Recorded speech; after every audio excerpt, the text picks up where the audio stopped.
베드로의 순회 전도라는 제목으로 말씀을 드리겠습니다. 저에게는 신앙의 멘토 선배님이 한 분 계십니다. 그분은 세상에 많은 지식을 가지신 분도 아니요, 또 사회적으로 높은 덕망을 가지신 분도 아닙니다. 하지만 저에게는 그분의 진솔한 삶이, 그리고 가식없는 친족의 구원의 순수한 열정이 제 모든 생각을 바꾸기도 하고, 또 언제나처럼 저를 신앙인으로 살게끔 힘을 주시는 분입니다. 따라서 저에게 그분은 신앙의 스승이시고 든든한 후원자가 되시고, 또 가장 가까운 형제 누님이시기도 하고, 또한 친구 같은 존재이기도 합니다. 그러므로 그분의 변함없는 잔소리, 하나님의 일은 우리가 하는 것이 아니라 되어져 간다는 말씀을 듣노라면 저의 생각은 항상 넓어지고, 또 다른 많은 일들을 생각나게 합니다. 여기 베드로 사도는 우리의 주님의 부르심을 받고 어떤 사도들보다도 가장 많은 심도 있는 가르침을 우리 주님으로부터 받은 사람입니다. 그는 우리 주님이 메시아 그리스도 되심을 최초로 신앙 고백한 그러한 사람이기도 하지만, 또한 많은 병자를 우리 주님이 고치는 현장에 그는 있었고, 또 심지어는 우리 주님이 죽은 자를 살리는 현장에 그가 있었습니다. 또 자신이 직접 그는 물리를 걷기도 하였지만, 그분이 십자가 고난을 당하실 때에는 너무도 두려워서 3번이나 주님을 배반하기도 하였고, 또 주님이 부활승천하신 이후에는 한 번 설교에 5,000명, 3,000명 죽게 돌아오게 하는 역사도 경험하였더랬습니다. 하지만 그는 아직 예루살렘을 벗어나지 못하고 자기의 정체성의 한계를 벗어나지 못하는 우유부단한 사람에 머물러 있었습니다. 그런데 그에게 충격적인 멘토 인물이 한 사람 등장을 합니다. 바로 사울이라는 30세 젊은 청년입니다. 그는 처음 예수님과 그의 가르침을 그가 속한 집단에 편협한 율법 지식을 가지고 그분을 핍박하고 정죄하였으며, 심지어는 그의 제자 스데반을 죽이는 일에 가표를 던지는 장면에서 그의 이름이 성경에 처음 등장을 합니다. 하지만 그는 뜻밖의 기독교 역사의 중요한 전환점이 된 다메섹 길에서 예수님과의 짧은 만남을 가지고 전혀 다른 사람으로 변했으며, 그에게는 즉시 지역적인 한계, 그리고 전통과 간섭의 한계, 그리고 태생적 한계까지 뛰어넘으며 단숨에 베드로 사도에게 도전을 주는 그러한 사람으로까지 성장한 것입니다. 하지만 역으로 그는 이제 여기 사도행전 9장 29절에서 30절 말씀처럼 옛적에 그 자신이 몸담았던 그들의 집단에서 따돌림 당하고, 심지어 죽이고자 함으로 주의 제자들이 그를 급히 빼돌려 본인의 고향인 다소로 떠나가게 됩니다. 이 사건으로 말미암아 대적자들의 피난에 동력이 크게 상실되고, 또 역으로 그리스도인들에게는 전도의 동력을 얻게 되는 계기가 되었으며, 이때 베드로 사도는 힘을 얻어 예루살렘 바깥으로 순회 전도 여행을 하게 되었는데, 이때 성령 하나님이 그를 통해 크게 이적과 기사를 일으키는 그러한 현장을 오늘 본문에 소개하고 있습니다. 우리가 읽은 본문 32절에 그때는 바로 사울의 피신으로 인한 대적자들의 동력이 상실되고 순기능의 기운이 온 지역을 감싸고 있는 전도의 품이 일어나는 바로 그때를 말하는 것입니다. 여기 베드로 사도는 사도행전 8장에 등장하는 빌립 집사님과의 전도 지역과는 정반대 지역으로, 여기 루다 즉 예루살렘으로부터 북서쪽으로 약 40km 정도 떨어진 곳에서 전도 여행 중에 일어난 사건입니다. 이곳에도 그리스도의 선한 소문이 온 지역을 감싸고 있는 그때에 성령 하나님이 베드로 순회 전도자를 사용하고 있습니다. 하나님의 사람들이요. 여기 성경의 기록에는 없지만 무턱대고 베드로 사도가 애니야를 찾아간 것은 아닐 것입니다. 아마도 그 지역으로 두루 전도 여행 중에 주의 계시나 혹은 환상으로 애니야를 찾게 된 것 같습니다. 왜냐하면 그의 이름의 뜻에 이미 밝혀 있듯이 애니야라는 이름의 뜻은 칭찬받는 자입니다.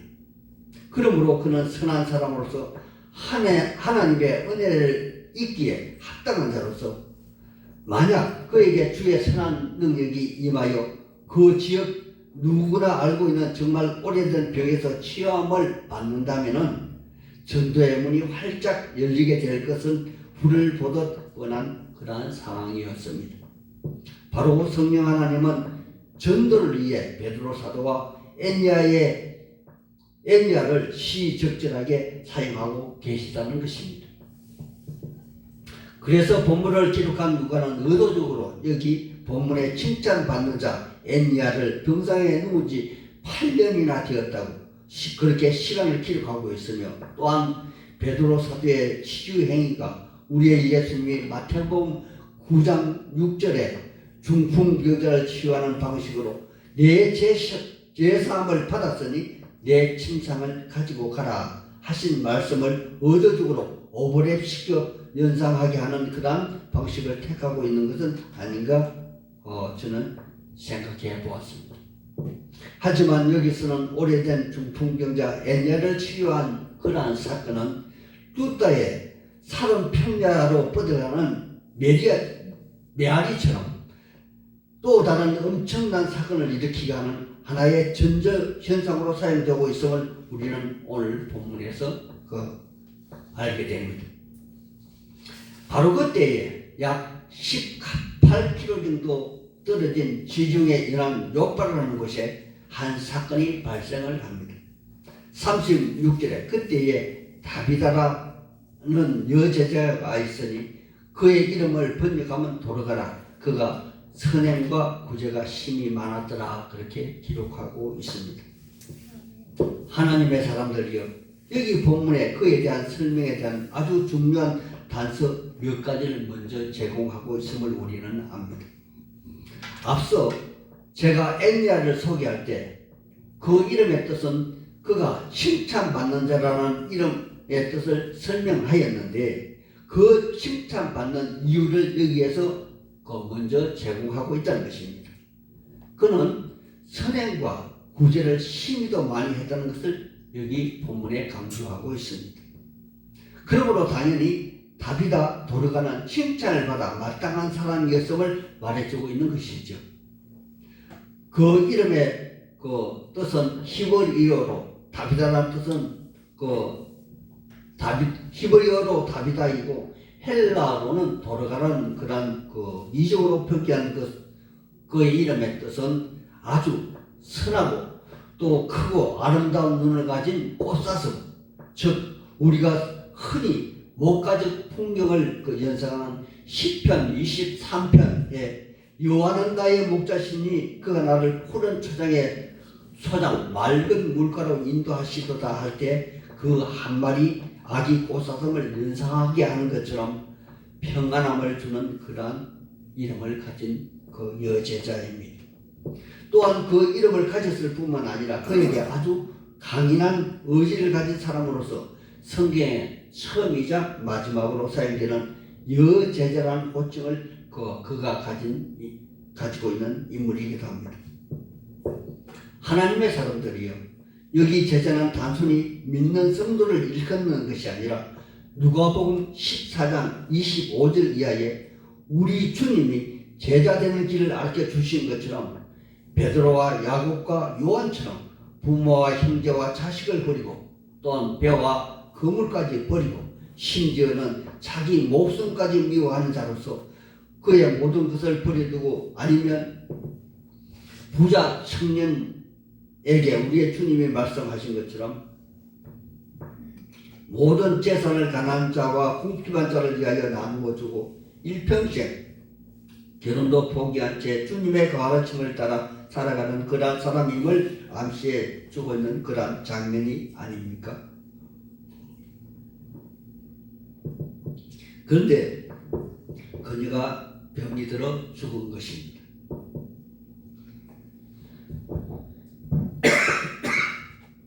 따라서 그의 가족이 아니라 그의 은택을 입은 가난한 자들의 상징인 가부들이 그를 장례 절차에 따라서 깨끗하게 씻겨 기도하는 방 다락방에 그를 누인 것입니다. 그리고는 어떤 이유에서인지 하루길이 넘는 약 18km 떨어져 있는 엘리야를 고친 베드로 사도의 소문을 듣고 그를 청하게 됩니다. 물론 이들 가부는 처음부터 베드로 사도가 그를 죽음에서 일으켜 세우리라는 믿음을 가지고 그를 부른 것은 아닐 것입니다. 하지만 청함을 받은 성령의 사람 베드로 사도는 누구나 죽는 죽음이고 아무도 피할 수 없는 죽음 앞에서 또 어쩌면 너무도 안타까운 그 소식을 듣고 하루길을 오면서 수천 번 혹은 수만 번 주님의 이름을 부르며 기도하며 주님의 선처를 구하며 장례 절차를 생각하며 모인 가난한 가부들의 이루의 말씀을 묵상하고 왔을 것입니다. 그러나 그 앞에 당면한 현실은 너무도 엄정한 죽음 앞에서 자신이 원했던 혹은 원치 않았던 주님의 한낱 막대기 도구로서 주님의 일을 하고 있는 것을 오늘 본문에서 우리는 봅니다. 아마도 저의 짧은 소견으로서는 우리 주님이 그 베드로 사도에게 이미 어떤 경로든 그가 도착해서 행할 어떤 답을 미리 예시해 주신 것이 아닌가 추측해 볼 따름입니다. 아무튼 죽음의 현장에 도착한 베드로 사도는 그곳에 모인 가부들의 통상적이지 않는 행위, 그들을 위한 소국과 겉옷을 바라보면서 몹시도 안타까워하고 난처했을 것입니다. 이제 베드로 사도의 시간입니다. 베드로 사도는 우리 주님이 누가복음 8장 51절에 해당장 야류의 딸을 살리실 때 우리 주님이 하신 것처럼 주위의 모든 사람을 내어보내고 주님 앞에 홀로 무릎 꿇고 또 죽음을 맞이하고 맞닥뜨리고 있는 것입니다. 그리고 주님이 하신 그 말씀처럼 아람으로 달리다 쿰 이렇게 외친 것처럼 다비다 쿰 이렇게 그는 외쳤을 것입니다. 여기서 달리다라는 뜻은 소녀야라는 그 단어이며 쿰은 일어나라는 뜻으로 다비다야 일어나라 베드로 사도가 우리의 주님을 모방하고 흉내내는 그러한 모습입니다. 다비다 쿰 조용하고 강하고 부드럽게 그는 그를 불러 일으켜 앉힌 것입니다. 이제 그 소리를 들은 다비다는 베드로의 손을 잡고 일어나 앉은 바로 그때에 바깥에 있는 다른 가부들을 불러 그 방에 함께 한 것입니다. 하나님의 사람들이요, 한번 이 광경을 눈을 감고 한번 상상해 보십시오. 얼마나 두렵고 떨리고 기쁘고 환희에 찬 그러한 광경일까요? 여기에 성경을 기록한 누가는 그저 담담하게 온 요바의 사람들이 알고 그 안 사람 모든 많은 사람들이 주를 믿더라 이렇게 간략하게 기록하고 있지만 아마도 그 광경을 목도하는 많은 사람들은 심장이 터질 듯한 강력한 그러한 기쁨을 느꼈을 것입니다. 하나님의 사람들이요, 기적은 언제 누가 일으키는 것일까요? 그 해답은 우리 모두는 너무나 잘 알고 있지 않습니까?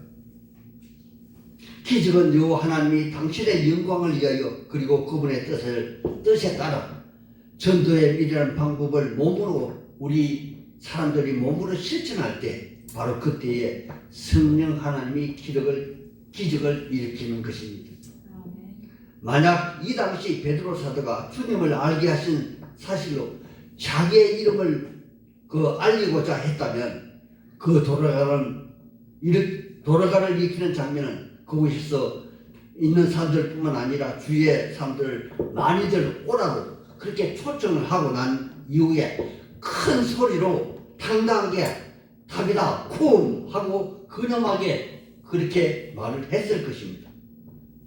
그런데 만약 그러했다면 하나님의 영광이 아니라 베드로의 영광이 되므로 기적은 일어나지 않았을 것이며 또 설령 그러한 기적이 능력이 일어났다 하더라도 베드로 그는 즉시 용도 폐기당했을 것입니다. 왜냐하면 구약의 모세는 머리바에서 하나님의 의를 드러내지 않냐고 자기가 행하는 것처럼 우리가 너희를 위하여 물을 내랴 하므로 그는 엄청난 출애굽 사건의 주인공이었음에도 불구하고 끝내 가나안 땅에 입성하지 못하고 비스가산에서 꿈에도 그리던 약속의 땅을 바라보며 죽었다는 사실을 우리는 기억해야만 할 것입니다. 이러한 사실을 너무도 잘 알고 있고 또 크게 인식하고 있는 베드로 사도는 이러한 엄청난 도르가를 살리는 기적을 일으키고 그는 당시 가장 천민의 삶을 살고 있는 무두자기 시몬의 집에서 여러 날을 보내었다고 그렇게 성경은 기록하고 있습니다. 하나님의 사람들이요, 당시 유대인의 간섭에는 죽은 시체를 만지는 것은 죄인 취급을 하는 그러한 행위이며 또 짐승의 가죽을 손질하는 무두장이는 천민 중에 최하위층입니다. 그런데 실로 엄청난 기적의 주인공인 베드로 사도는 바로 무두장의 집에 머물렀다는 것은 당시에 간섭과 사람들에게 인식에 전혀 개의치 않고 그의 모든 행동을 통해서 우리의 주님이 삭개하고 세리장의 집에서 음식을 잡수시는 그러한 장면과 또 가나바다 현장에 잡혀온 여인과의 대화를 연상하는 그러한 행동으로서 베드로의 사도가 얻어있는 그러한 행동을 하는 것을 성경의 기자 누가는 그렇게 기록하고 또한 강조하고 있는 그런 모습이 아닙니까? 하나님의 사람들이요, 여기까지가 오늘 사도행전 9장 하반부의 말씀의 전부입니다. 그러하다면 오늘 베드로 사도의 순회 전도 사건을 보면서 오늘 우리는 이 장면에서 무엇을 배워야 할까요? 첫 번째로 전도할 때 하나님이 자기 영광을 위하여 일하신다는 그런 사실입니다. 이때 만약 우리가 하나님의 영광을 위하여 전도한다면 우리도 똑같은 그런 기적의 사건의 주인공이 될 것입니다.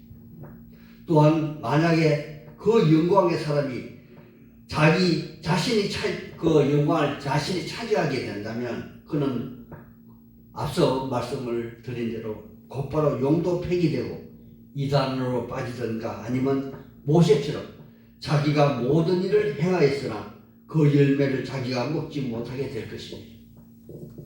주체가 우리가 아니라 하나님이심을 명심해야 한다는 것입니다. 아멘.